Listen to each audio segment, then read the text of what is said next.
রাজ্যের মধ্যে 59টি জেলা মাছ, মাংস, ডিম, দুধ উৎপাদনে খুব শীঘ্রই স্বনির্ভর হবে বলে মন্ত্রী সুধাংশু দাস বুধবার কৈলাসহরের সার্কিট হাউসে রিভিউ মিটিং শেষে জানান। সুধাংশু দাস মন্ত্রী হওয়ার পর এই প্রথম নিজ দপ্তরে 59টি জেলা ভিত্তিক রিভিউ মিটিং করলেন কৈলাসহরের সার্কিট হাউসের কনফারেন্স হলে। প্রাণী সম্পদ বিকাশ দপ্তর, তপশিলি জাতি উন্নয়ন দপ্তর এবং মৎস্য দপ্তরের রাজ্য এবং 59টি জেলার আধিকারিকদের নিয়ে এই মিটিং শুরু হয়।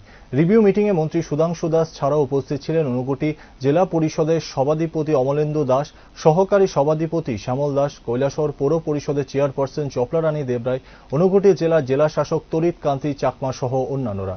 রিভিউ মিটিংয়ে 59টি জেলার কত পরিমাণ গরুর দুধ প্রতিদিন উৎপাদন হচ্ছে এবং জেলায় কি পরিমাণ মাছ উৎপাদন হচ্ছে এই সমস্ত তথ্য আধিকারিকদের কাছ থেকে জানেন তিনি।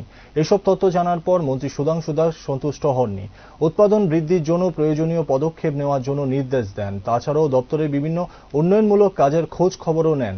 আগামী দিনে আরও কি কি উন্নয়নমূলক কাজ করা যায় সে ব্যাপারেও বিস্তৃতভাবে আলোচনা করা হয় এদিনের বৈঠকে।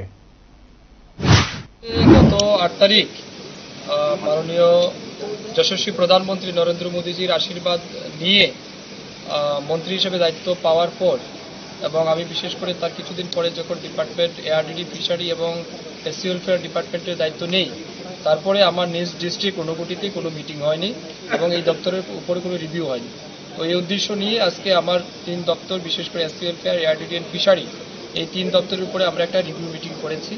এখানে বিস্তৃতভাবে আলোচনা হয়েছে আমাদের অনগোয়িং প্রজেক্ট কি আছে এই জেলাতে এবং আমরা কি করতে পারি। বিশেষ করে আমার এআরডিডি এবং ফিশারি দপ্তর, আপনারা জানেন, মাছ, মাংস, দুধ, ডিম এই 4টা বিষয়ের উপর কাজ করে মেনলি, এবং আমাদের রাজ্যের প্রায় 95% মানুষ ননভেজ প্র্যাকটিস করে বা খায়।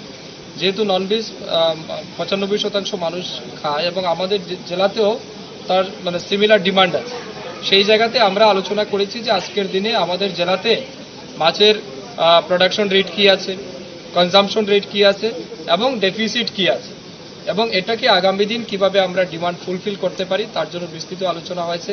এটাও আমরা সিদ্ধান্ত নিয়েছি যেমন মাছের ক্ষেত্রে বিশেষ করে বহিরাজ্য থেকে যে মাছ আমরা আমদানি করছি এটাকে কম করার জন্য আমাদের জেলাতে যে সমস্ত অপরিত্যক্ত জলাশয় আছে, আনইউটিলাইজ ওয়াটার বডিজ আছে, সেগুলিকে আমরা প্রথমে চিহ্নিত করব, তার মেজারমেন্ট নিয়ে আগামী দিন এগুলিকে ফাংশনাল করার জন্য আমরা পরিকল্পনা নিচ্ছি এবং খুব সহসায় সমস্ত আনইউটিলাইজ ওয়াটার বডিজকে আমরা ফাংশনাল করব।